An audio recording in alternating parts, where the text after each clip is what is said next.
আজকে আমরা যাচ্ছি এক বৃদ্ধ মানুষের কাছে। তিনি অনেক কষ্টের মধ্যে দিন কাটাচ্ছে। তার কষ্টের কথা জানতে পেরে আমরা সিদ্ধান্ত নিয়েছি যতটুকু সম্ভব তার পাশে দাঁড়াবো। হয়তো আমাদের এই ছোট্ট উদ্যোগ তার জীবনের সব কষ্ট দূর করতে পারবে না, কিন্তু কিছুটা স্বস্তি আর মুখে একটুখানি হাসি এনে দিতে পারবে। মানুষের জন্য মানুষ, এটাই আমাদের মানবিক কাজ।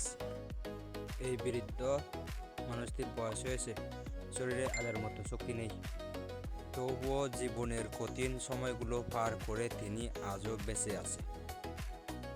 তার কষ্টের কথা শুনে আমরা চুপ করে থাকতে পারিনি, তাই সামান্য কিছু সাহায্য নিয়ে ছুটে এসেছি তার পাশে। হয়তো আমাদের এই সাহায্য বড় কিছু নয়, কিন্তু একজন অসহায় মানুষের মুখে যদি একটু হাসি ফুটে ওঠে তাহলে আমাদের কাজ সার্থক। মানুষের পাশে দাঁড়ানোই সবচেয়ে বড় মানব। আসুন আমরা সবাই যার যতটুকু সামর্থ্য আছে ততটুকু দিয়ে মানুষের পাশে দাঁড়াই। মানুষ মানুষের জন্য।